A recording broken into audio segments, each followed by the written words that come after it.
Donc en résumé, la haie en creuse, elle est plutôt vieillissante.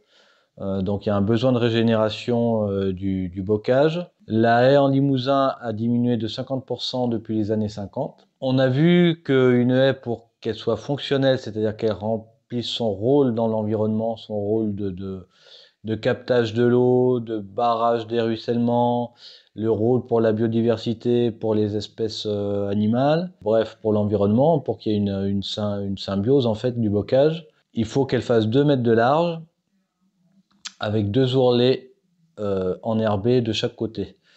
Donc ces 2 ourlets, ils sont importants, donc ça nous fait 4 mètres de large, en sachant que les ourlets d'herbe peuvent bien sûr être coupés. Donc la clôture, ben voilà, c'est bien qu'elle soit à 1 mètre pour laisser cet ourlet, pour que l'herbe elle pousse. Puis elle est coupée plus tard, voilà, au moment de l'entretien. Et donc concernant les labours, quand il y a des céréales, etc., euh, ce qui serait bien, c'est de ne pas aller au pied de la haie et de laisser se mettre pour laisser l'herbe pousser.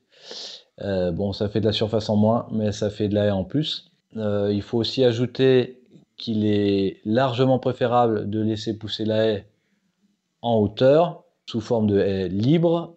Finalement, ça rejoint les traditions de nos anciens, hein. Nos anciens, voilà, ils les laissaient. Je crois on peut se baser. Ça rejoint un petit peu ce qu'ils faisaient en fait, hein. Sauf qu'il faudrait qu'elle soit un petit peu plus large. Ça, c'est dans l'idéal, pour que le bocage arrête de dépérir. Et donc, la solution, c'est en laissant pousser, en fait, d'avoir une équivalence en rendement, c'est-à-dire en rendement bois, en rendement plaquette, pour la litière, ou en bois de chauffage. Bon, apparemment, ça va assez vite, donc c'est pas un souci. Et ça, en fait, ça va changer la donne, ça va complètement dynamiser la production, donc avoir plus de bois, plus de brins, et tout ça, ça va être largement profitable en termes de production et en termes de biodiversité, donc tout le monde y gagne.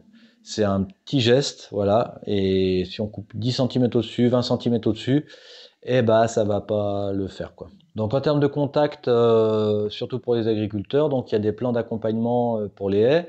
En Creuse, c'est le CPIE qui s'en occupe. En Corrèze, il faut s'adresser plutôt à la chambre d'agriculture parce que la configuration est différente. Il y a beaucoup plus de forêt et donc la forêt en Corrèze rentre beaucoup plus dans l'économie agricole.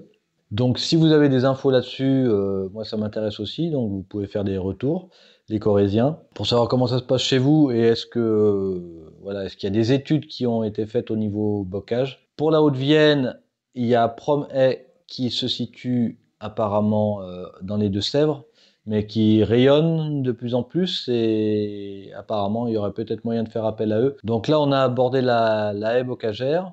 Donc il y a plein d'autres types de haies. Évidemment, le sujet est très vaste. Donc bien sûr, la haie se décline en plein d'autres types.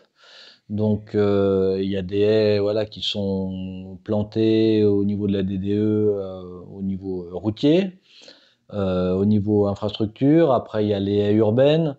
Donc on peut aussi aller voir là-dessus parce il y a un gros chantier à faire de régénération des haies pour remplacer les haies de tuya par des haies qui favorisent la biodiversité, notamment les oiseaux, etc., avec la LPO, qu'on peut combiner aussi avec des productions fruitières, etc. Donc ça peut être pour des petites haies en ville, mais la production des haies fruitières, elles peuvent aussi être vues dans l'agroforesterie. Donc il y a les haies défensives, les haies brise-vent, etc. Pour l'élevage. Et donc il y a des essences différentes qui peuvent être faites. Et il faut savoir aussi qu'il y a dans d'autres régions et des structures qui apparemment commencent à se monter ou sont montées, je ne sais pas trop. Si vous avez des infos aussi là-dessus, ça m'intéresse. Donc qui sous-traitent avec les agriculteurs, qui sous-traitent le travail de la haie. Si les agriculteurs n'ont pas le temps, il peut y avoir des équivalences, quelque chose de clé en main avec des compositions particulières, des ententes économiques avec ces corps de métier en fait qui sont en train de se créer. Donc ça c'est le débrief et vous pouvez voir la vidéo en entier donc pour ceux qui rejoignent la vidéo courte pour en savoir plus. C'était Rosalie, portez-vous bien à la compagnie. Ciao, ciao, à bientôt, prenez soin de vous.